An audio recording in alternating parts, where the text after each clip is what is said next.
네, 시작하겠습니다. 기도하겠습니다. 하나님 아버지, 오늘도 저희들이 구약개론 함께 공부하기 위해 이 자리에 있습니다. 주님, 각자의 처소에서 함께 공부하는 한 분 한 분을 주님께서 복 주시고, 또 오늘도 말씀의 귀한 내용들을 잘 배우고 깨달아 갈 수 있도록 인도해 주옵소서. 오늘 12권의 소선지서를 함께 공부하고자 합니다. 분량이 조금 많지만 잘 이해할 수 있도록 또 그 안에서 우리에게 주시는 하나님의 메시지가 무엇인지 잘 찾을 수 있도록 주님 저희들에게 지혜와 힘을 허락해 주옵소서. 감사하며 예수님 이름으로 기도드립니다. 아멘. 네, 어, 네. 오늘은 호세아서부터 쭉 공부를 해나갈 텐데요. 오늘 제가 지금 교회에 있습니다. 그래서 교회에서 강의하고 가려고요. 네. 음, 예, 호세아서부터 공부하겠습니다. 호세아서는 소예언서 중에 한 권입니다. 우리가 알고 있듯이 지난번에 배웠던 것처럼 대예언서라고 하는 것이 이사야, 예레미야, 에스겔, 그리고 호세아부터 말라기까지를 12권의 소예언서라고 12예언서라고 그렇게 부릅니다. 다니엘서가 왜 빠져 있느냐? 다니엘서는 그 예언서라기보다는 묵시에 속해 있는 것이고 또 히브리 성경에서는 성문서 쪽에 속해 있다라고 말씀을 드렸었지요. 그런데 우리가 한 가지 알고 있어야 되는 사실은 히브리 성경에서 우리나라 말로 된 성경 말고 또 70인경 이후에 온 그 성경 말고 그 히브리 성경에서는 호세아부터 말라기까지의 12명의 선지자들이 기록한 이것을 한 권으로 이해하고 있다는 거예요. 음, 소외연서란 용어를 그럼 언제부터 썼느냐? 아우구스티누스가 이 소외연서라는 용어를 제일 먼저 쓰기 시작했고요.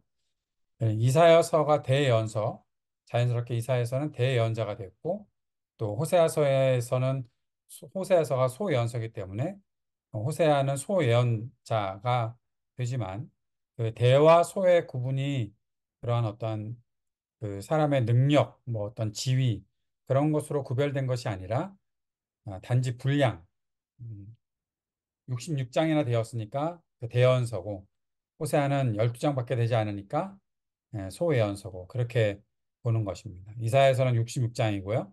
예레미야서는 52장, 에스겔서는 48장, 굉장히 많은 분량이잖아요. 예.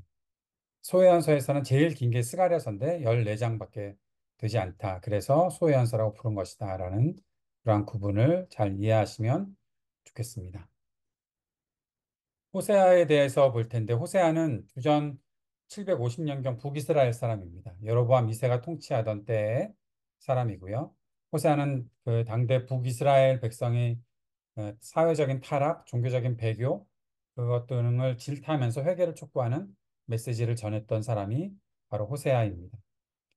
호세아서의 아주 중요한 특징 중에 하나가 그 하나님과 이스라엘 관계를 부부 관계로 보고 있는 것이죠. 지난번에 에스겔서 함께 공부하면서 에스겔이 행위 예언을 했다라고 말씀드렸던 거 혹시 기억나십니까? 예, 기억하시겠죠? 예. 행위 예언. 그러니까 예언자가 어떠한 말로만 하나님의 말씀을 전한 것이 아니라 하나님께서 말씀하고자 하는 사실을 자신이 행위를 통해서 전했던 사람이 그런 에스겔 또 이사야 같은 예언자라고 했는데 호세아도 그 중에 한 명처럼 되어서 하나님께서 이스라엘과 하나님의 관계를 부부 관계로 보고 하나님이 신랑 남편이시고 이스라엘이 신부 또는 아내가 되는데 호세아에게 그 고멜이라는 창녀와 결혼하게끔 만드시고 그 결혼을 통해서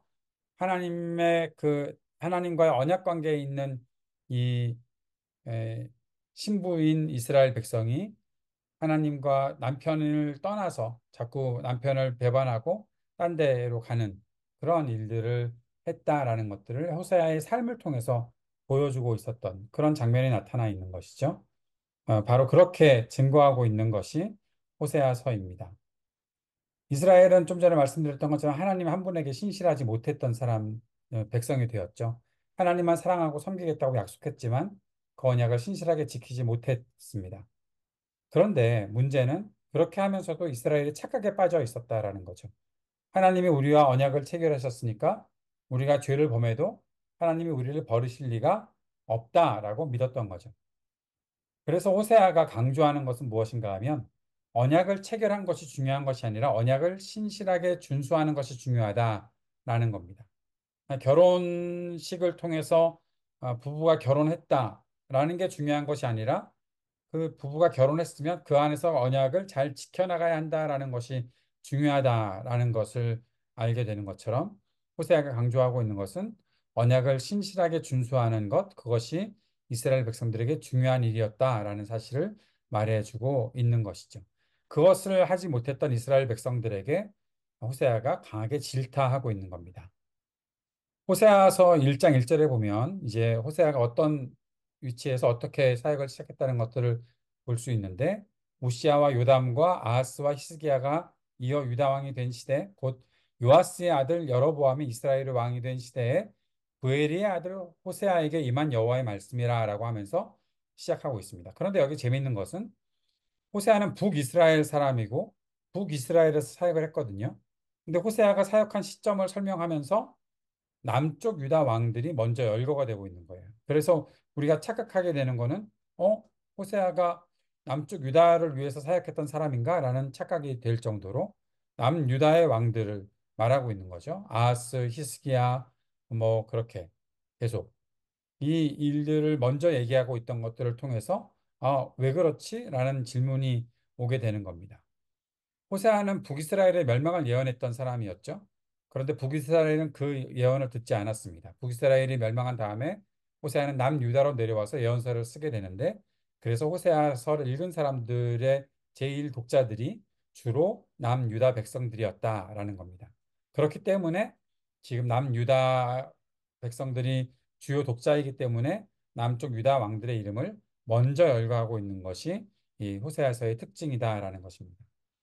호세아서에서 우리가 가장 많이 알고 있는 고백이 호세아 6장 1절부터 3절까지의 고백이죠. 오라 우리가 여호와께로 돌아가자. 여호와께서 우리를 찢으셨으나 도로 낫게 하실 것이요 우리를 치셨으나 싸매어 주실 것입니다. 여호와께서 이틀 후에 우리를 살리시며 셋째 날에 우리를 일으키시리니 우리가 그의 앞에서 살리라. 그러므로 우리가 여호와를 알자 힘써 여호와를 알자 그의 나타나시면 새벽빛 같이 어김없나니 비와 같이 땅을 적시는 늦은 비와 같이 우리에게 임하시리라 하니라라고 기록되어 있는 이 말씀 굉장히 우리가 좋아하는 고백이기도 하고 많이 알고 있는 회개의 고백입니다. 그런데 이 고백 이후에도 북이스라엘이 그 죄악의 현실을 벗어나지 못하고 계속 그 현재 진행형인 죄를 범하고 있었다라는 것이죠. 그렇다면 이 구절이 누가 말한 것일까라는 것을 한번 생각해 봐야 되는 것이겠죠. 몇 가지로 추측이 가능한데요. 첫 번째로 이 구절을 이스라엘 공동체가 말했다면 이것은 형식적인 회개에 불과한 것이 아니었을까라고 생각하는 거죠. 왜냐하면 회개의 고백과 삶 자체가 괴리감이 있었다는 것입니다. 만약에 이 구절을 호세아가 말한 것이라면 북이스라엘의 백성의 회개를 강력하게 촉구한 것이 되겠죠. 그럼에도 불구하고 북이스라엘이 아직까지 여전히 죄악의 삶을 지속하고 있다라는 것을 보게 되는 것이죠. 그렇다면 예언자의 말을 무시한 것이다라고 볼 수 있는 것입니다.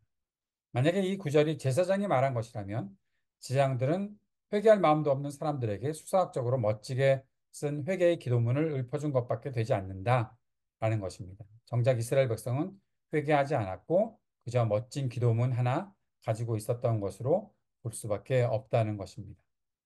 여기서 보게 되는 것은 무엇인가 하면 오늘 좀 전에 우리가 읽었던 호세아 6장의 이 말씀은 회개 기도를 많이 하는 것보다 더 중요한 것이 있습니다. 그것은 회개의 내용과 우리의 삶이 일치하는가 여부라는 것이죠.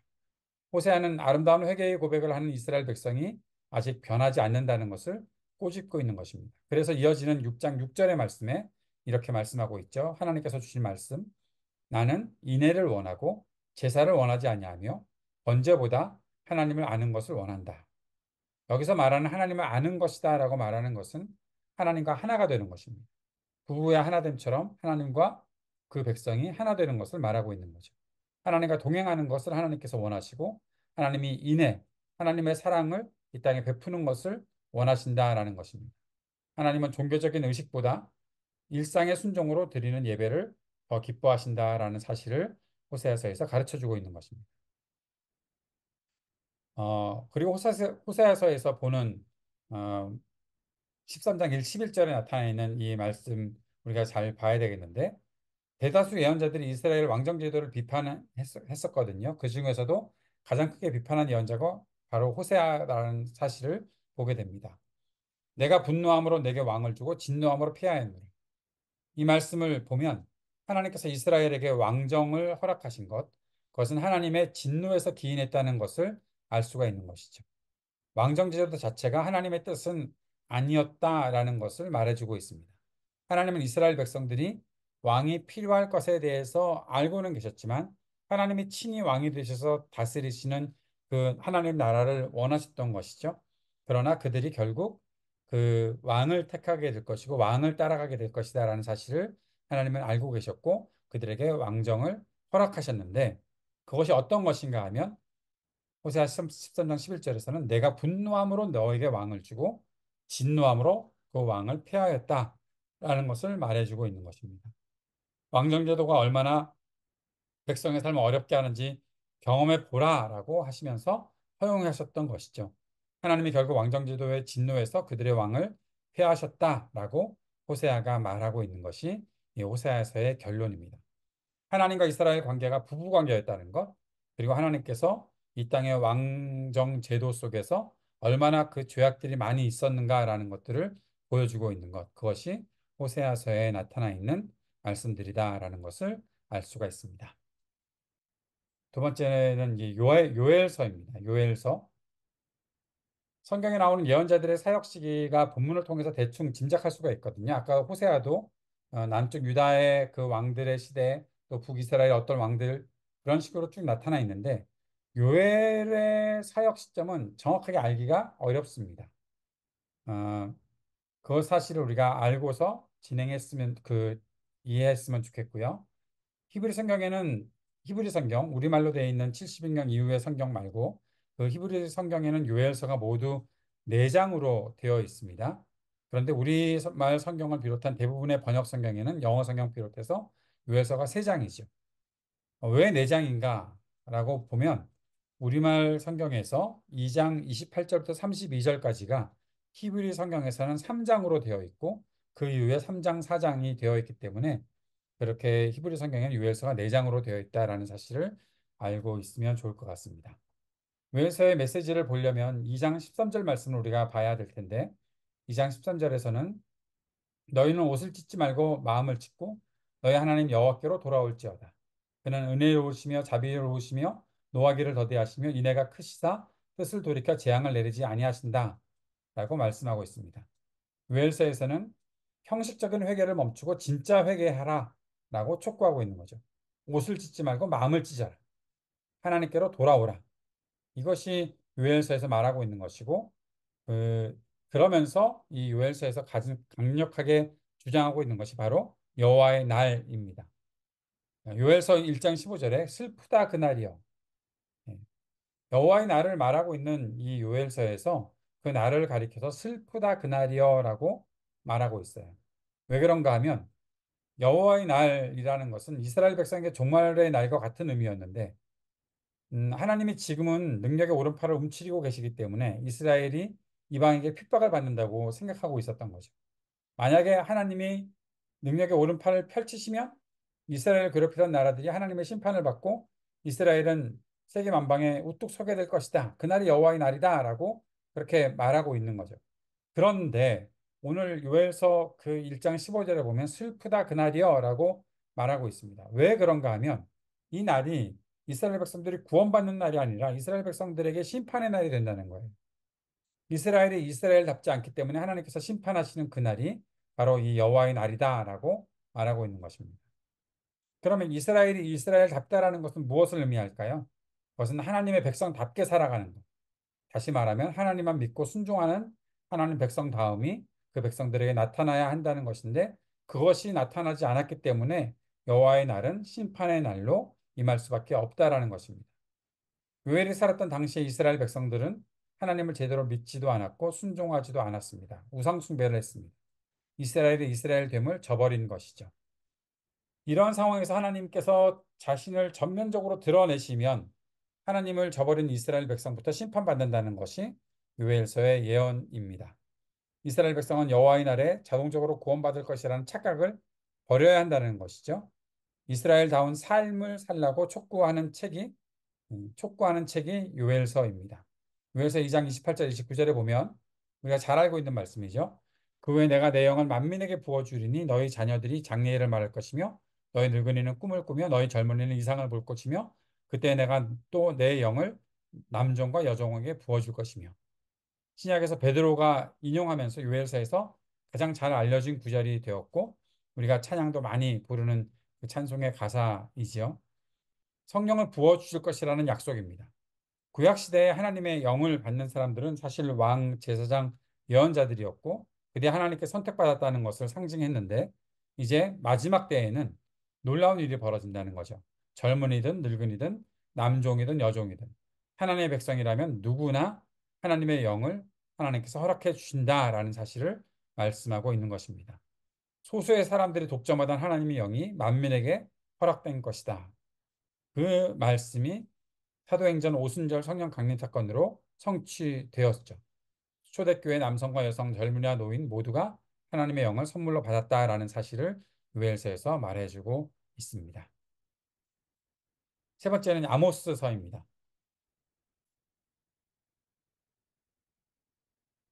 음, 소선지서가 이렇게 원래 짧고 간단한 것인가 지금 그런 생각을 하실지 모르겠는데 예, 그렇게 보시면 됩니다. 중요한 메시지는 지금 다 하고 있으니까요. 우리가 본문 강의하는 건 아니고 이 내용이 어떤 것이고 어떤 것이 중심 주제라는 사실을 말하고 넘어가는 것이니까 좀 빨리빨리 진행이 되고 있는데 잘 이해하면서 따라오셨으면 좋겠고 소선서 한번 읽어보셨을 테니까 앞으로 또 이렇게 읽어가시면 될 것 같습니다. 자, 아모스는 이모스라고 썼네요. 아모스는 주전 760년경에 북이스라엘에서 사역했던 예언자입니다. 호세아와 비슷한 시기에 사역했던 사람이에요. 아모스는 원래 남유다 사람입니다. 남유다 사람이 북이스라엘에 가서 예언 사역을 했던 것이죠. 아모스는 아보스가 아니고 아모스는 자기 이름으로 예언서를 쓴 최초의 문서 예언자입니다. 이것도 아마 처음 들으셨을 거예요. 자기 이름으로 예언서를 쓴. 그러니까 원래 그럼 예언자가 누구냐라고 했을 때 보통 우리가 알고 있는 예언자는 이전의 예언자들은 엘리야나 엘리사 같은 사람이었거든요. 그들은 자기 이름으로 예언서를 쓰지 않았잖아요. 그런데 아모스 이후부터 아모스, 호세아, 이사야, 미가 등 자기 이름으로 예언서를 남기는 사람들이 있게 되었고 이렇게 책이 남아 있는 예언자들을 우리가 문서 예언자들이라고 그렇게 말하고 있습니다. 왜 그러면 아모스가 최초의 문서 예언자가 되었을까? 그것은 주전 8세기 중반 이후에 자기 이름으로 예언서를 남긴 사람들이 많이 등장했는데 그 이유가 주전 8세기의 고대 히브리어가 이스라엘 공동체 안에서 통용 문자로 정착되었던 것입니다. 이렇게 이 문자가 이스라엘 공동체 안에서 히브리어가 공식적으로 사용되는 것, 그것이 어느 정도 유통되는 시대가 되었다라는 것이죠. 그래서 주전 8세기 중반부터 자기 이름의 예언서를 고대 히브리어로 기록하는 일이 가능해졌기 때문에 아모스가 그 일을 시작했고 그 이후에 이제 뭐 이사야라든지 계속해서 그 문서 예언자들이 생기게 되었다. 그 중에 제일 첫 번째 문서 예언을 한 사람이 아모스다라는 사실을 우리가 알면 좋은 상식이 될 것 같습니다. 자, 아모스는 하나님이 원하시는 것이 무엇인지 따져보라고 도전하고 있죠. 진짜 하나님이 원하시는 것은 무엇인가? 일상에서 우리가 공의롭게 정의롭게 사는 것을 하나님께서 원하시는데 하나님의 백성은 하나님이 진정 원하시는 것이 무엇인지 관심을 두지 않았던 것이죠. 이스라엘 백성들은 단순히 종교적인 어떠한 제사를 드리는 일에는 굉장히 열심을 내고 하나님을 찬양하는 일에는 비상한 관심을 쏟았는데 하나님께서 말씀하신 것은 이런 것이에요. 5장 21절 22절에 내가 너희 절기들을 미워하여 멸시하며 너희 성회들을 기뻐하지 아니하나니 너희가 내게 번제나 소제를 드릴지라도 내가 받지 아니할 것이요 너희의 살찐 희생의 화목제도 내가 돌아보지 아니하리라. 예, 아모스가 이렇게 냉정하게 평가하고 있는 거죠.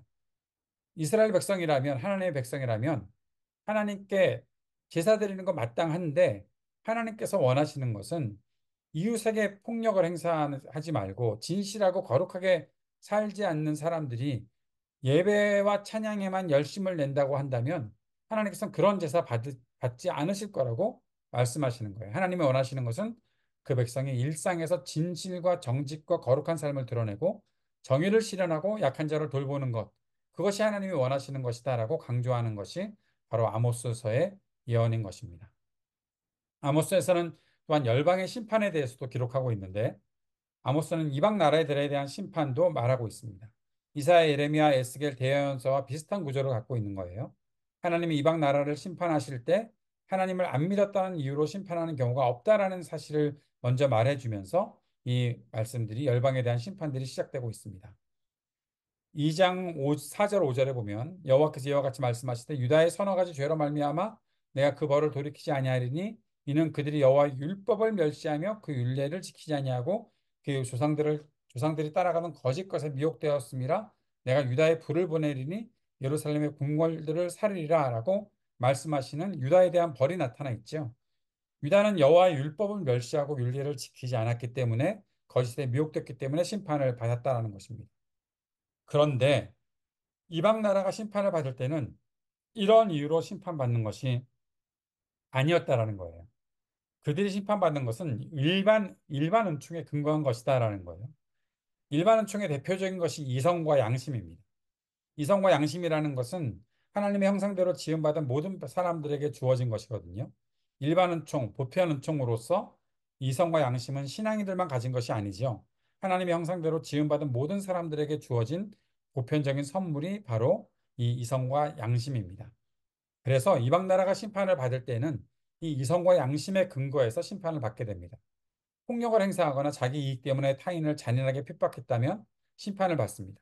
오직 하나님의 백성만 여호와의 율법에 순종하는지 여부로 심판받는 것이고 이방 나라들은 그들에게 이성과 양심에 따라서 살고 있었는가 이 이웃들을 잔인하게 핍박하거나 그래서 또 그 외에도 그런 어떠한 이성에 어긋나고 양심에 어긋나는 일들을 했는가 그런 것 때문에 하나님께서 그들을 심판하신다라는 것이죠.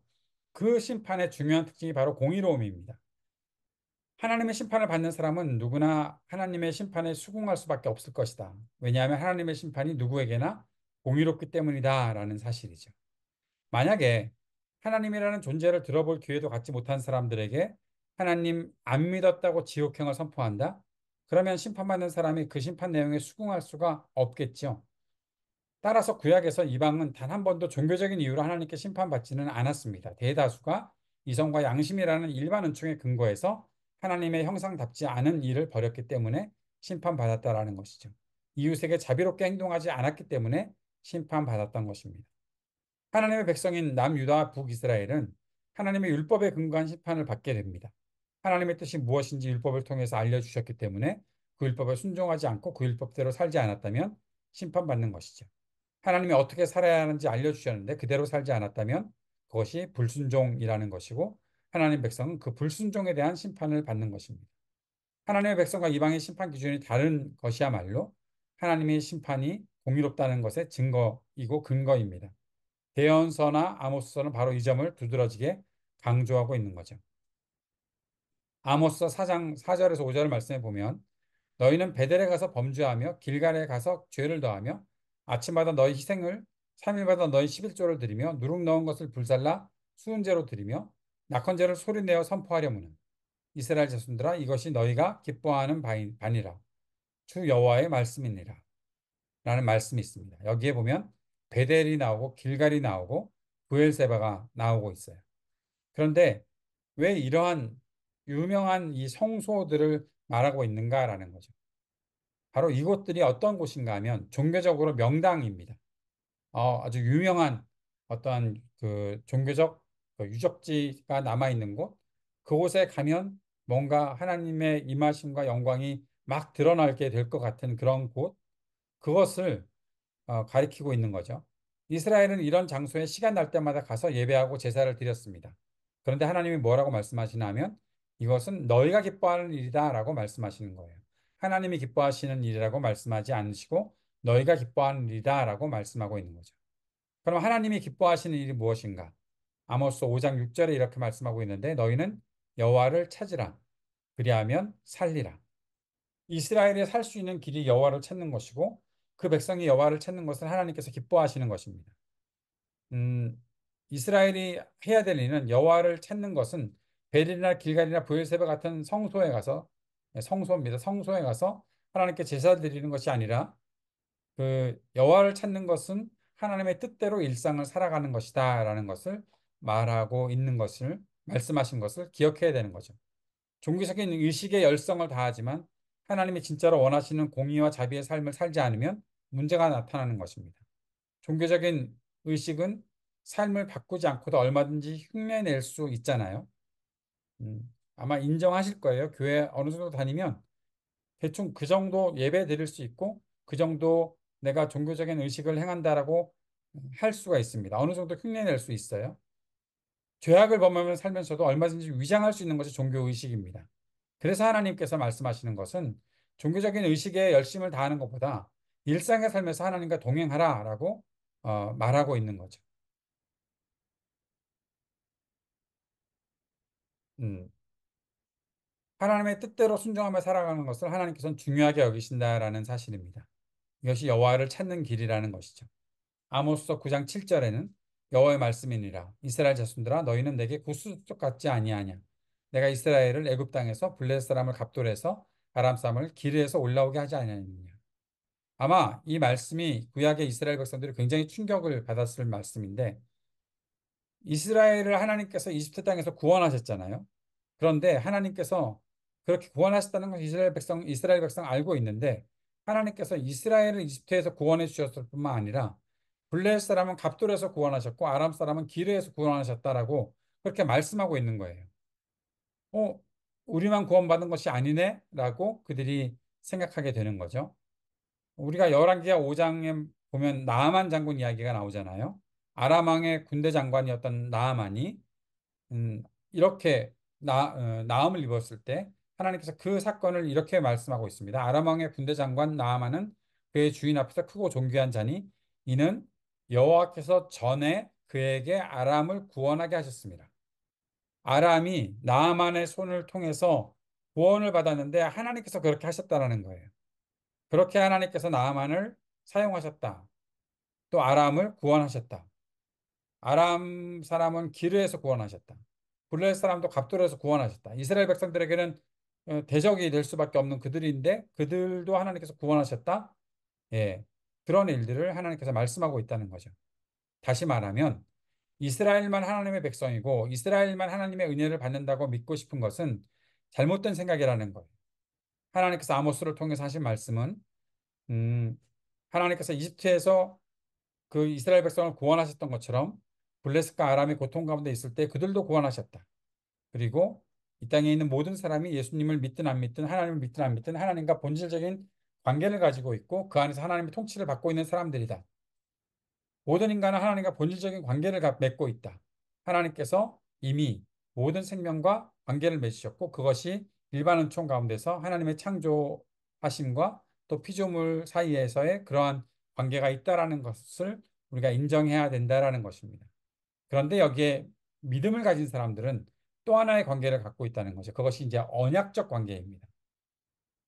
아버지와 자녀라는 언약적 관계를 맺고 있는 것입니다. 단지 창조주와 피조물 간의 그 어떠한 관계 설정이 아니라 아버지와 자녀라는 언약 관계가 맺어져 있는 것이 바로 믿음을 갖고 살아가는 사람들이 하나님과 갖고 있는 관계다라는 사실을 말해주고 있는 거죠.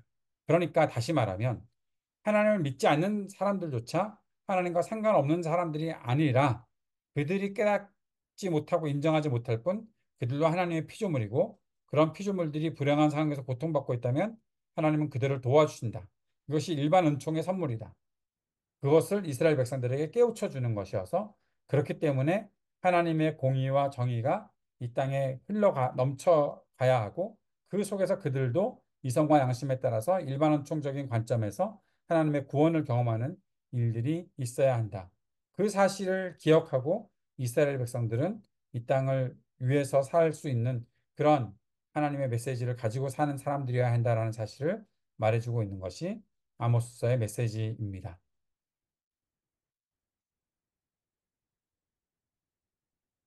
오바댜서 보겠습니다. 오바댜서는 구약에서 유일한 한 장짜리 본문이죠. 에돔에 대한 심판을 경고하는 것이 오바댜서입니다. 에돔이 심판받는 이유는 남유다가 바빌로니아에 멸망당할 때 에돔이 나쁜 짓을 했기 때문이죠. 에돔이 바빌로니아의 길잡이 역할을 했고 그 역할을 하면서 남유다의 멸망을 보고 기뻐했다. 남유다 백성이 도망칠 때 이들을 사로잡아서 다른 나라에 팔아넘기는 일들을 했다라는 것입니다. 원래 이스라엘과 에돔이 한 형제였죠. 야곱과 에서의 후손들이잖아요. 형제가 고난받고 있을 때 고난받는 형제를 도와줘야 되는데 도리어 고난받는 형제의 아픔을 이용해서 자기 이익을 챙겼고 형제의 고난을 보면서 즐거워하고 기뻐했던 것이 에돔의 죄이고 그 죄를 질타하는 것이 오바댜서입니다. 오바댜서 1장 10절에 내가 내 형제 야곱에게 행한 포악으로 말미암아 부끄러움을 당하고 영원히 멸절되리라. 그것이 에서가 야곱에게 했다라는 것이 아니라 그들의 자손이었던 에돔이 에돔 후의 그 후손들이 야곱의 후손들 즉 이스라엘에게 그러한 일들을 행했다라고 하면서 하나님이 심판 메시지를 전해주고 있는 것이죠. 오바댜서를 보면서 우리가 생각해야 되는 교훈은 형제의 고난을 보면서 우리가 어떠한 자세를 취해야 할까? 이웃 나라들의 고난과 위기에 대해서 우리가 어떤 자세를 가져야 할까 생각해 볼 수 있는 그런 메시지가 이 오베드서에 담겨져 있습니다. 요나서, 예. 성경에서 제일 특이한 예언서라고 하면 요나서이죠. 왜냐하면 예언서는 예언서 가운데 뭔가 메시지가 있어서 어떤 민족들에게 주어지는 그런 메시지라고 생각을 하는데 요나서에 있는 메시지 하나는 딱 한 가지예요. 딱 한 번만 전해요. 요나가 니느웨 성에 가서 하나님께서 심판하실 것이다라는 메시지를 전하는 딱 한 번이에요.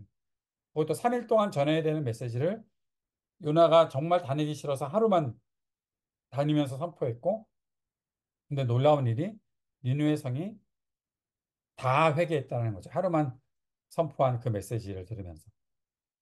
지난번에 예언서와 묵시를 차이를 설명하면서 말씀드렸었죠. 예언서의 메시지는 전달되었을 때 청중들의 반응에 의해서 하나님의 그 재앙에 대한 경고, 재앙을 내리시겠다고 했던 것들이 심판 선언이 취소되거나 변경될 수 있다라는 것. 묵시는 하나님께서 행하실 일들을 그대로 행하고 거기에 변함이 없지만 예언서는 달라진다. 그것을 가장 잘 보여주는 것 중에 하나가 바로 요나서라는 거죠. 그런데 이 요나서는 요나라는 선지자가 참 특이한 선지자라는 거죠. 하나님의 말씀을 듣지 않고 그 명령대로 하지 않으려고 도망치던 사람이 요나였다라는 거죠. 요나는 바로 이스라엘 백성을 표상하는 사람입니다. 이스라엘의 배타적 선민 사상을 책망하는 예언서가 바로 요나서라는 거죠. 요나는 아모스, 호세와 동시대 인물입니다. 이들이 사역할 때 여로보암 2세가 왕이었고 북이스라엘 마지막 전성기였습니다. 어, 예, 종교적 타락에 그에 달했던 시대에 이스라엘 백성에게 회개를 요청했던 사람이 아모스와 호세아였는데 요나는 그렇게 회개를 촉구하는 메시지를 전했던 것 같지 않아요? 그 열왕기하 14장 25절을 보면 요나가 이렇게 말하고 있어요. 거기 등장을 합니다. 이스라엘의 하나님 여호와께서 그의 종 가드 헤벨 아mit대의 아들 선지자 요나를 통하여 하신 말씀과 같이 여로보암이 이스라엘 영토를 회복하되 하맛 어귀에서부터 아라바 바다까지 하였으니 그러니까 요나가 선포했던 하나님의 메시지는 이스라엘 영토를 회복할 것이다라는 그런 메시지였다는 거죠. 뭐 회개를 촉구하는 그런 메시지를 전했던 일은 하지 않았던 것 같아요. 그러니까 아마 요나에게 있어서는 이스라엘의 어떠한 부흥 그런 것들에 대한 메시지를 하나님께서 전하게 하시지 않았을까 생각해 보는 거죠. 그런데 문제는 그러한 요나가 좀 잘못된 생각을 갖고 있었던 것이 뭔가 하면 배타적인 선민 사상입니다. 우리 민족만 하나님이 구원하시면 되었고 다른 민족은 뭐 구원하시든 말든 상관없다. 심지어 니느웨 사람들이 구원받을까 봐 걱정하는 사람이 요나였다라는 거예요. 니느웨 사람들이 결국 구원받게 되는 거 그거 보면서 굉장히 불평했던 사람이 요나였던 것이죠. 예. 왜냐하면 우리만 구원받으면 되는 것이니까. 이스라엘이 전도하지 않았죠. 그런데 사실 이스라엘은 다른 백성들에게 하나님의 통치를 증거하고 살아야 하는 그런 백성들이었죠. 그럼에도 불구하고 그것을 깨닫지 못하고 자기들만 하나님을 독점하려고 했던 사람이 요나였습니다. 그런 이스라엘을 상징하는 인물이 요나였다는 것이죠. 자, 그런데 재미있는 것이 있습니다. 요나가 배를 타고 가다가 이제 풍랑을 만났을 때 배가 파선의 위기에 처했는데 이 모든 것의 원인이 요나에게 있다는 것을 알았던 배의 선원들이 요나를 금방 바다에 던지지 않아요. 요나가 자기를 던지라고 던지라고 해서 나중에 던지게 되었는데 왜 그들이 요나를 그렇게 먼저 물에 빠뜨리지 않았을까 하는 그런 생각을 하게 되죠. 그 이유는 뭐 단순히 이런 것 같아요. 요나가 예언자였기 때문에 예. 하나님의 명령에 순종하지 않았지만 아무튼 예언자였기 때문에 그렇게 했던 것이 아니었을까. 하나님께서 지시하고 명령하시면 무조건 순종해야 했던 예언자였기 때문에 지금 요나를 금방 던지진 않았던 것 같다라는 생각을 하게 되는 것입니다. 그럼에도 불구하고 요나서는 우리의 어떠한 상식과 기대를 뒤집어 가고 있죠. 하나님 말씀에 순종할 것 같았던 요나는 불순종하고 있고 하나님 말씀을 우습게 여길 것 같은 니느웨 사람들은 말씀 앞에 무릎을 꿇고 있는 그런 장면들을 요나서를 통해서 보게 되는 것입니다. 요나를 금방 물에 빠뜨리지 않았던, 포기하지 않았던 이유 중에 또 하나는 요나가 하나님의 사람이었기 때문이라는 것이죠. 그것을 보면서 우리가 생각하게 되는 것은 무엇이었나 하면 하나님의 사람이라면 하나님을 닮아야 하는데 하나님의 자비하심을 닮아서 어, 죄악을 저지르는 사람들을 보면서 측은지심을 가져야 되는데 요나는 그렇게 생명을 귀하게 여기지 않았던 사람들이었다라는 거죠. 이방인들이 도리어 그 하나님의 백성다운 모습을 보이면서 자기 반성, 성찰을 촉구하고 있는 것들을 보게 되는 장면들을 요나서에서 보게 되는 것입니다. 결국 요나서 4장에 보면 니느웨가 회개했을 때 그리고 하나님의 재앙이 내리지 않았을 때 요나가 매우 싫어하고 성내며 여호와께 기도하며 이르되 여호와야 내가 고국에 있을 때 이러하겠다고 말씀하지 아니하셨나이까. 아마 요나는 하나님께서 니느웨에게 심판의 메시지를 전하라고 하셨을 때 요나의 마음에는 이렇게 되면 니느웨 백성들이 회개하고 그렇게 회개를 그들이 회개하면 하나님께서 그들을 구원해 주실 것 같은데라는 생각을 이미 하고 있었는지도 모르겠어요. 예, 그러했던 생각이 아마 요나에게 있지 않았을까. 그래서 그것을 하지 않으려고 도망간 것은 아니었을까라는 생각을 하게 됩니다. 요나는 하나님의 마음은 어느 정도 읽고 있었던 것 같아요. 그래서 도망가려고 했던 거죠. 요나는 니느웨 사람들이 심판받기를 바랐습니다.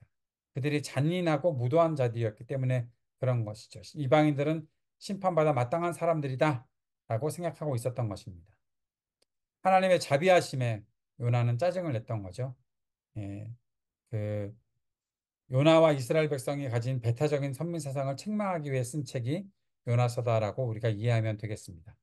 그리고 요나서에서 우리가 중요한 메시지를 또 한 가지 받아야 되는 것이 있습니다. 그것은 하나님께서 말씀을 전하고자 하는 백성에게 찾아가셔서 말씀을 전하시는 선교적 모델을 보여주고 있다는 것입니다.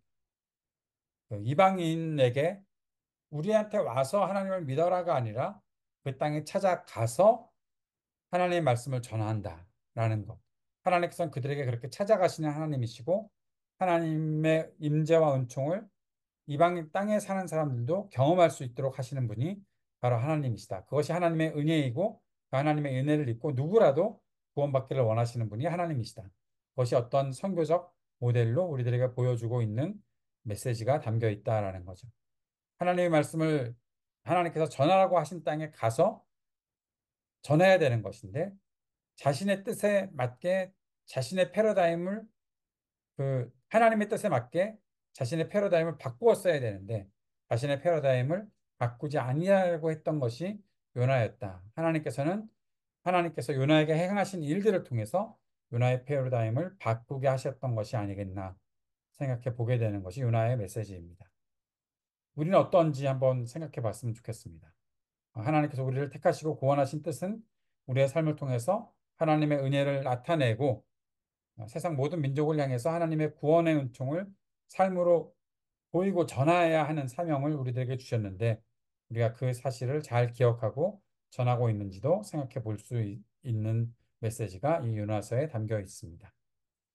미가서 보겠습니다. 미가는 모레셋이라는 지방의 장로였습니다.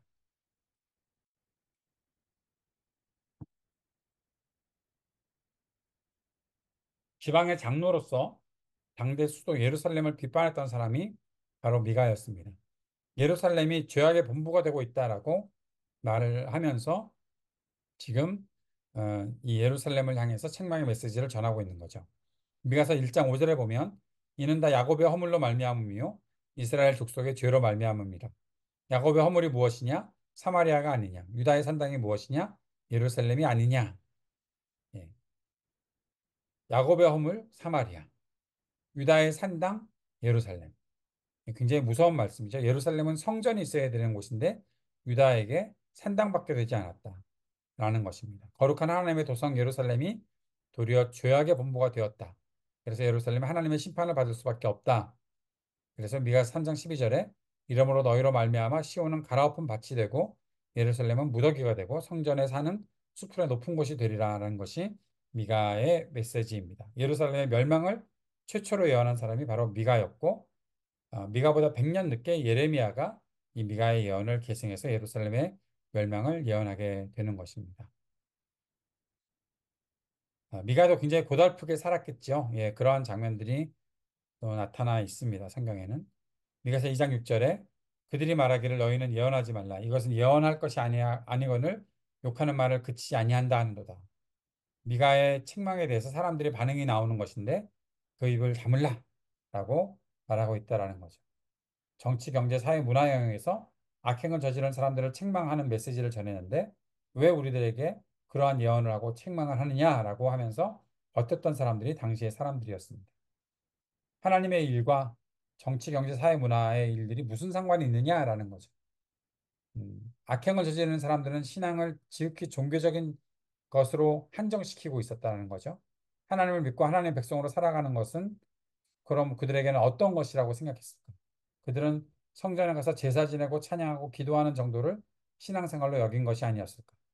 정치는 정치, 경제는 경제, 종교면 종교에 대해서 종교가 왜 정치, 경제에 대해서, 문화에 대해서, 사회에 대해서 자꾸 뭐라고 하느냐? 너희들은 너희끼리만 교회 안에서만 성전 안에서만 그렇게 종교 의식을 행하면 되는 거지 라는 이야기를 하고 있었던 사람들이 당시의 사람들이었다라는 것입니다. 돌아오라는 메시지를 그 가운데 전하고 있는 거죠. 돌아오라는 것은 결국 우리의 삶 전체에 하나님의 통치를 담아내야 한다라고 말씀하고 있는 것입니다. 오늘날에도 이런 일들이 반복되고 있죠. 정치, 경제, 사법의 죄악들은 신앙과 별개로 그렇게 생각하고 하나님 말씀 쉽게 무시하고 그렇게 온갖 악행을 저지르는 사람들이 교회에서 기도하는 모습 좀 보이면서 종교적인 어떠한 지위를 가지고 있으면서 그 속에서 자기들이 뭔가 다 해결된 것처럼 말하고 있는 것이 잘못이라는 거죠. 하나님께 돌아오라고 외쳐도 뭐 교회 가서 내가 하고 있는데 라는 식의 생각들을 가지고 그런 가치관을 가지고 살아가고 있는 것에 대해서 미가는 책망하고 있는 것입니다. 전에 한번 그 욥기 설교하면서 제가 미가서 6장 6절 8절 말씀을 말씀드렸던 것이 기억납니다. 성경은 문맥에 따라서 읽어야 된다는 것. 문맥에 따라서 읽지 않으면 잘못을 범할 수밖에 없다. 내 시작은 미약하였으나 나중은 심히 창대하리라 라고 말씀하고 있었던 욥기 말씀이 잘못된 그 가치관에서 나온 것이다라는 말씀을 그 뭐죠? 드렸었고 그것 말씀만 따가지고 있으면 그 말씀이 어떻게 해석되는지 말씀드리면서 미가 6장 6절 8절 말씀을 전해드렸던 적이 있는데 한번 다시 보십시오. 내가 무엇을 가지고 여호와 앞에 나아가며 높으신 하나님께 경배할까? 내가 번제물로 일련된 송아지를 가지고 그 앞에 나아갈까? 여호와께서 천천의 수당이나 만만의 강물 같은 기름을 기뻐하실까? 내 허물을 위하여 내 마다들을 내 영혼의 죄로 말미암아 내 몸에 열매를 드릴까? 굉장히 예배하는 사람의 그 고백 같죠? 그런데 그 다음에 8절은 사람아 주께서 선한 것이 무엇임을 내게 보이셨나니 여호와께서 내게 구하시는 것이 오직 정의를 행하고 인자를 사랑하며 겸손하게 내 하나님과 함께 행하는 것이 아니냐라는 말씀을 주고 있는 거죠. 6절, 7절의 말씀은 어떤 것인가 하면 하나님께 따지고 있는 거예요. 하나님께서 내가 너희들을 구원했고, 내가 너희들을 인도했고, 너희들의 살아갈 모든 필요를 채워주면서 공급하면서 은총을 내려주었는데, 너희들 어떻게 나한테 이렇게 배반할 수가 있느냐라고 하나님께서 말씀하시면서 변론하고 있을 때에 그러면 하나님 뭘 원하십니까? 뭘 드려야 좋겠습니까? 라고 하나님께 따지듯 묻고 있는 것이 6절, 7절의 말씀이 그 6절, 7절에 기록되어 있는 거예요. 이것은 단순한 예배의 고백이 아니에요. 그냥 하나님께 내가 이렇게 하면 되겠습니까? 내가 종교적 의식들을 이렇게 할 텐데 그거 받으시면 되겠습니까? 라고 말하고 있는 거죠. 그것은 하나님에 대해서 따지는 거예요. 근데 거기에 대해서 하나님께서는 아주 강하게 선포하시는 거죠. 사람아, 내가 이미 너희들에게 선한 것이 무엇임을, 내가 무엇을 기뻐하는지 다 알려주었다. 너에게 구하는 것은 정의를 행하는 것이고, 인자, loving kindness, 인자를 행하는 것이고, 겸손하게 내 하나님과 같이 함께 행하는 것, 동행하는 것, 그거 원하는 것이 아니냐라고 하나님께서 말씀하셨던 것이죠. 이스라엘 백성들이 행해야 될 것은 예배 잘 드리는 것이 아니었어요.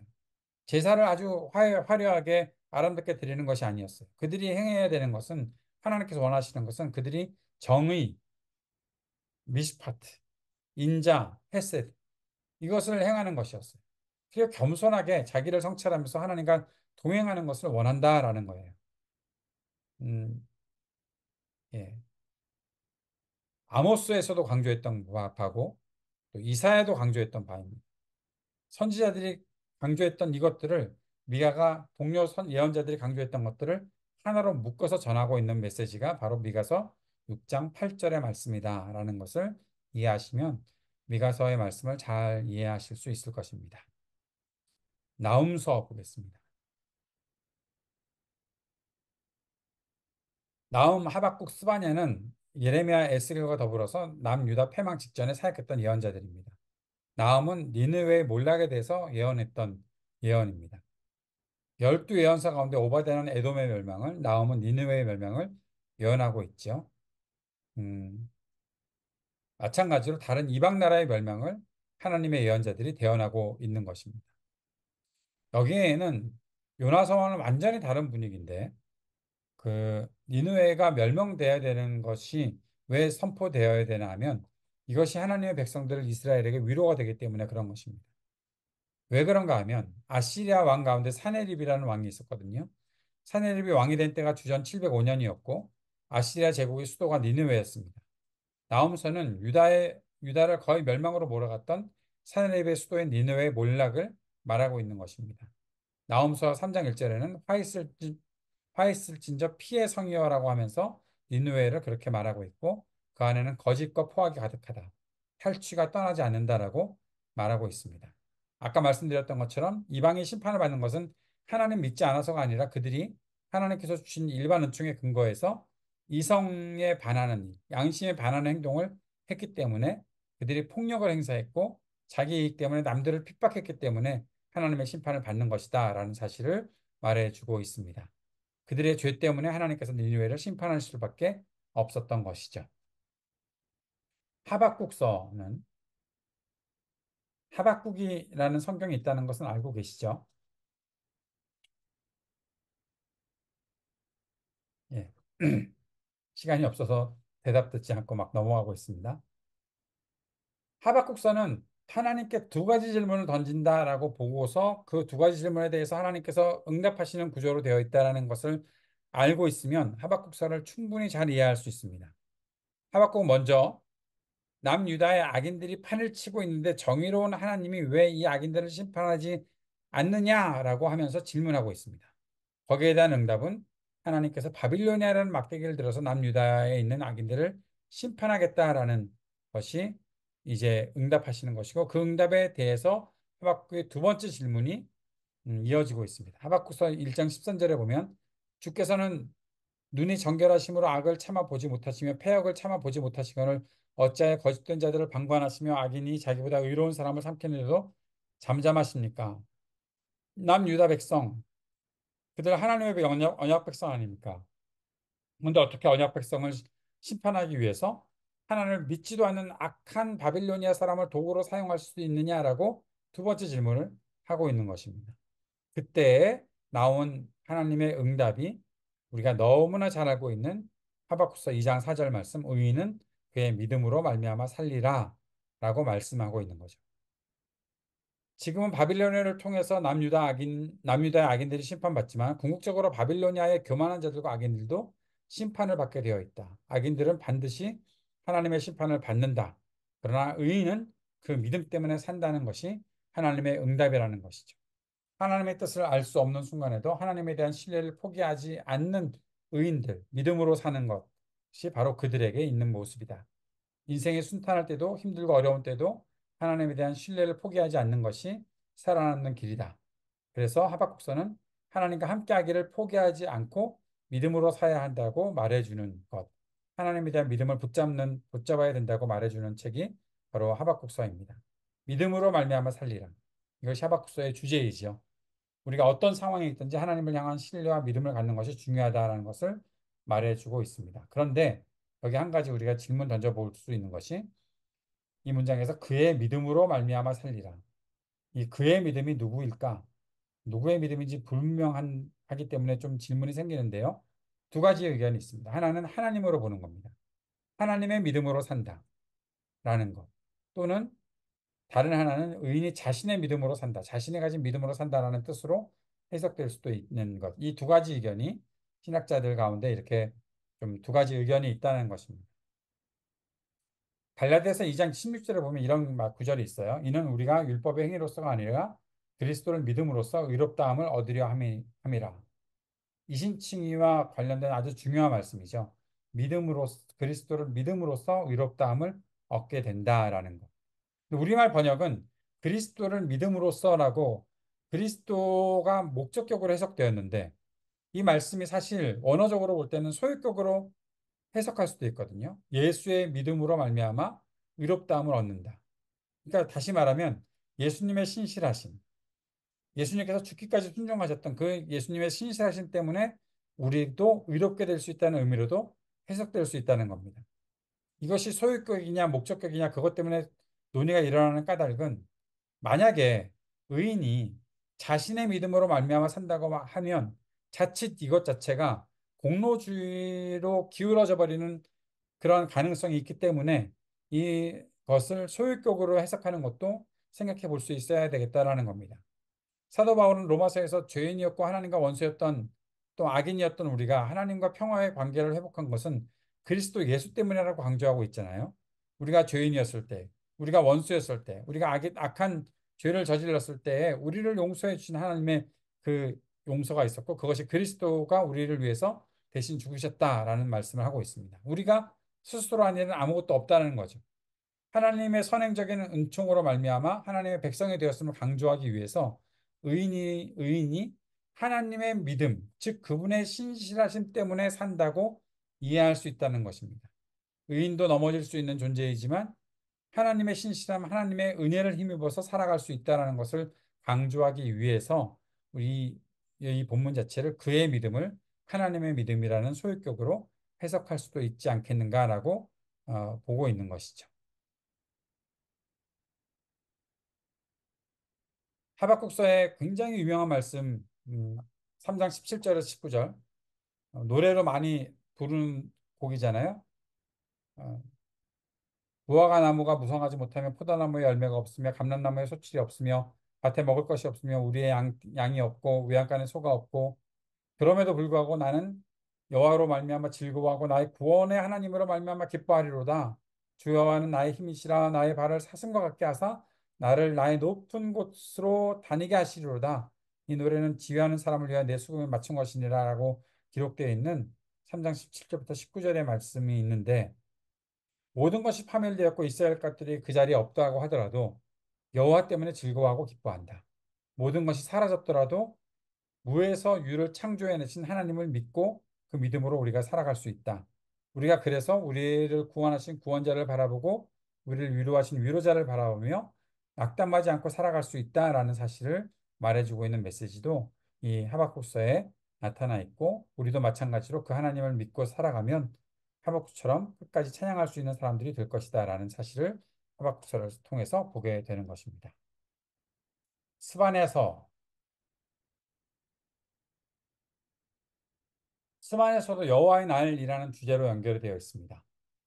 요엘서와 비슷한 거죠. 스반에서 1장 14절 16절에 보면 여호와의 큰 날이 가깝도다. 가깝고도 빠르도다. 여호와의 날의 소리로다. 용사가 거기서 심히 슬피우는도다. 그날은 분노의 날이요 환난과 고통의 날이요 황폐와 패망의 날이요 캄캄하고 어두운 날이요 구름과 흑암의 날이요 나팔을 불려 경고하며 견고한 성읍들을 치며 높은 망대를 치는 날이로다. 아까도 말씀드렸던 것처럼 여호와의 날은 그 예언서 전체에서 여러 번 강조되고 있는데 그만큼 이스라엘 백성들이 여호와의 날을 자기들만 구원받고 자기들은 분명히 구원받는다라는 날로 오해하고 있다는 것을 알기 때문에 지금 이 여호와의 날이 여러 번 강조되고 있습니다. 여호와의 날은 하나님이 전적으로 자신을 드러내시는 날이다. 그날은 우리에게 무조건 은혜가 되는 날, 구원이 이루어지는 날, 그것이 아니라 하나님의 백성다운 사람들이 구원받는 날. 다시 말하면 하나님의 백성다움을 지키지 못했던 사람들은 심판받는 날이다라는 것입니다. 성경의 메시지에 보면 심판과 구원은 항상 같이 등장하는 것들을 보게 됩니다. 요한계시록도 마찬가지입니다.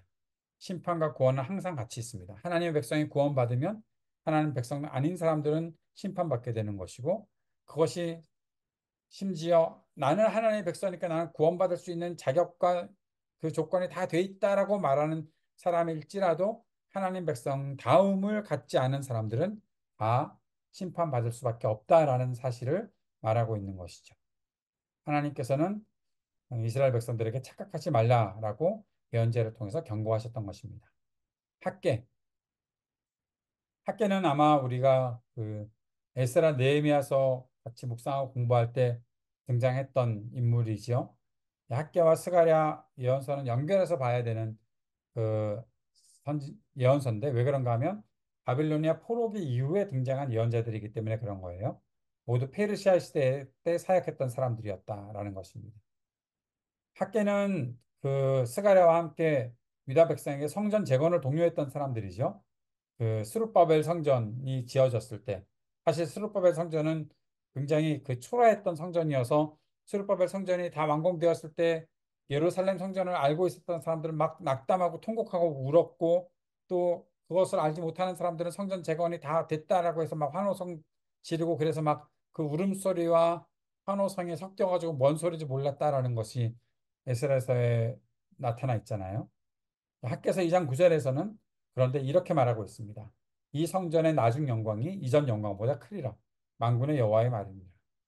다시 말하면 이전 영광, 성전의 이전 영광이라는 것은 솔로몬의 성전을 말하는 것이죠. 그러나 그때 그 영광이 클 줄 알았는데 건물의 크기로 보면 그게 더 클 텐데 그러지 않고 스룹바벨의 이 성전의 영광이 나중 영광이 더 클 것이다. 이것은 물론 더 나아가서 다른 메시아를 통해서 세워질 그 영광까지도 말하고 있는 것이겠지만 더 여기 이 당시로 따져 들어가는 예언으로 보면 성전을 성전되게 만드는 것은 무엇인가? 거룩함이 있는 것. 바로 하나님 백성의 거룩함을 지켜나가는 곳, 그곳이 바로 하나님의 영광을 담아내는 곳이기 때문에 수르바벨 성전이 겉으로 보기에는 좀 초라해 보여도 그 영광이 클 수 있다라는 사실을 말해주고 있는 것입니다. 이것은 우리 교회에 주는 도전이기도 하지요.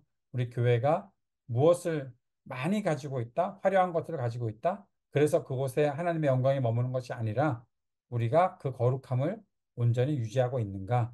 그것을 통해서 하나님께서는 우리에게 하나님의 영광을 이루어 나타내 주신다, 보게 하신다라는 사실을 말해주고 있는 것입니다. 스가랴서. 스가랴서는 분량이 긴 책입니다. 소선지서 중에서. 14장까지 있으니까요. 메시아에 대한 예언에 굉장히 그 집중하는 것이 스가랴서의 예언입니다. 어, 1장 1절에 보면 다리오 왕 제2년의 여덟째 달에 여호와의 말씀이 이도의 손자 베겔의 아들 선지자 스가랴에게 임하니라 라고 말하면서 시작되고 있습니다. 스가랴라는 이름은 여호와께서 기억하신다. 아마 그 사가랴라는 신약 누가복음의 그 누구죠? 사가랴가 세리완의 아버지가 사가랴였죠. 그 이름이 똑같은 스가랴라는 같은 뜻입니다. 같이 그 발음이 살짝 달라서 사가랴라고 나와 있지만 똑같은 뜻으로 기록되어 있는 의미를 갖고 있는 그런 이름이다라고 보시면 되겠습니다. 어, 스가랴서 1장 3절 4절 말씀해 보면 너는 그들에게 말하기를 만군의 여호와께서 이처럼 이르시되 너희는 내게로 돌아오라. 스가랴서의 중심 단어는 돌아오라입니다. 히브리어로 슈브. 이 슈브는 회개하라는 뜻이기도 합니다. 예, 너희들이 저쪽 방향으로 가고 있었는데 이쪽으로 다시 돌아오라라는 거예요. 거꾸로 와라. 돌이켜라라는 것입니다. 회개라는 것은 돌이킨다는 것을 말합니다. 돌아가는 것을 말합니다. 회개라는 것은 자각으로 끝나는 것이 아닙니다. 내가 이런 죄를 저질렀어. 자각하는 것. 또 회개가 단순히 자백. 하나님 내가 이런 죄를 저질렀습니다. 자백이 아닙니다. 회개는 돌아서는 것입니다. 돌아가는 것입니다. 방향을 완전히 바꾸어서 가는 것. 그것이 회개이고 스가랴에서의 중심 단어는 이 돌아오라라는 단어입니다. 예배를 자주 드리고 뜨겁게 찬양했다. 내가 하나님께 예물도 많이 바쳤다. 그러나 이 백성들이 책망을 받습니다. 뜨거운 예배만큼 일상에서 하나님이 원하시는 순종의 삶을 살지 않았기 때문이죠. 하나님은 그런 예배를 연락하지 않으십니다.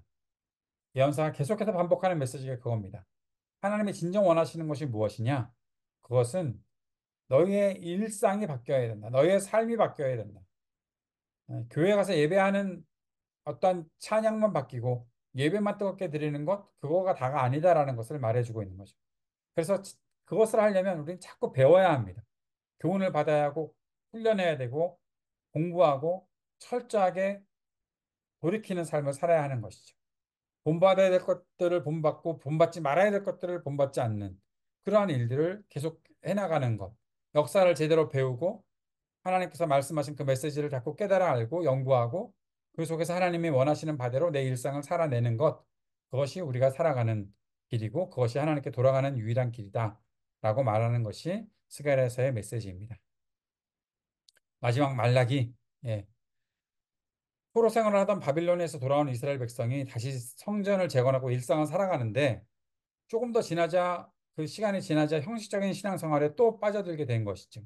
말라기서는 그것을 질타하는 책입니다. 하나님께 예배하지만 전심 다하지 않는 예배, 목숨 걸지 않는 예배, 형식적인 진부한 예배가 반복되는 것을 하나님께서는 그들을 질타하시고 책망하고 있습니다. 그 질타와 함께 나타났던 문제가 11조 문제입니다. 11조를 드리지 않는 사람이 늘어났다는 것이죠. 이때의 11조는 사실 헌금이라기보다는 세금이었습니다. 어떤 성격의 세금인가 하면 이스라엘 백성이 가나안 땅에 들어갔을 때 가문별로 가정별로 땅을 분배받았는데 땅이 없는 사람들이 있었죠. 바로 레위인들이었습니다. 땅이 처음에는 있었는데 나중에 땅을 빼앗기는 사람도 있었죠. 고아와 과부들이었습니다. 나그네는 처음부터 아무것도 없었습니다. 그렇게 아무것도 기반이 없는 사람들에게 하나님께서 그들을 위해서 나누라고 말씀하신 거예요. 자기 땅을 경작해서 나오는 소출을 가지고서 자기가 먹고 살아가야 되는데 그 땅이 없는 사람이라면 스스로 자신의 삶을 일구어 갈 수가 없으니 누군가의 도움이 있어야 된다라는 거죠. 그래서 하나님께서는 땅이 없는 사람들, 레위인, 고아, 과부, 나그네들의 삶을 돕기 위해서 사회보장기금의 형식으로 세금을 내게 하셨는데 그것이 11조입니다. 10분의 1은 그들을 위해서 사용해라라는 것입니다. 11조를 내면 그것으로 땅이 없어서 스스로 살아갈 수 없는 사람들의 삶을 도울 수 있었기 때문에 이것이 하나님께서 그들을 돕기 위해 주셨던 법이었다는 것이죠. 그래서 신학자들 중에서는 이것이 단순한 헌금이 아니라 세금 형식으로 내었던 이스라엘 백성들의 의무였다라고 보고 있는 거죠. 그런데 바빌로니아 포로기 이후에 말라기 시대에 이르면 이스라엘 백성이 11조를 내지 않아요. 11조를 내지 않으니까 자기 땅이 없어서 남의 도움으로 살아가야 하는 사람들이 위기에 처하게 되는 거예요. 그런 내용도 보았었죠. 느헤미야서에서 보니까 이스라엘 백성들이 제대로 헌금을 하지 않으니까 레위인들이 다 흩어져 버렸어요. 자기 먹고 살 거 찾아서 딴 데 가서 그냥 소장농이 되어서 살아가고 있었던 거죠.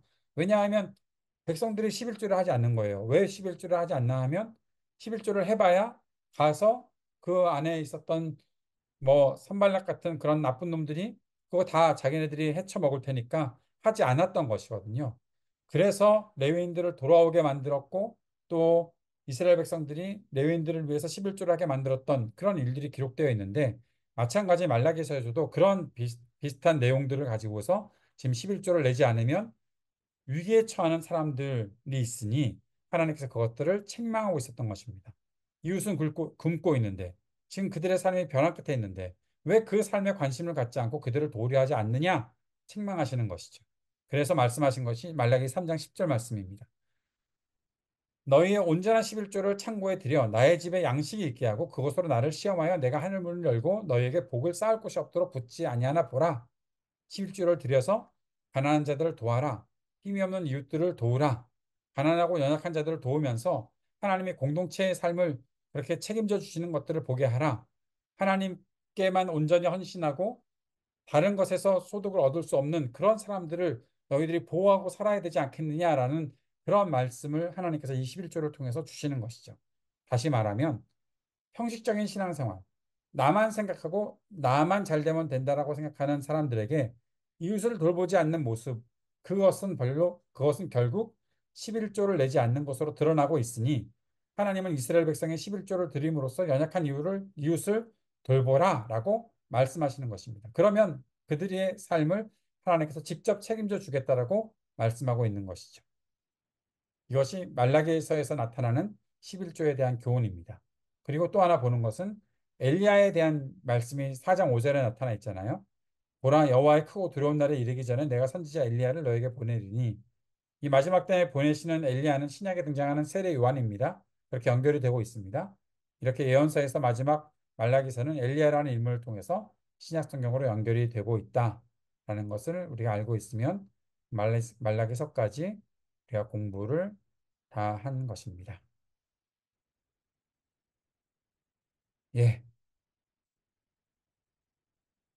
여기까지.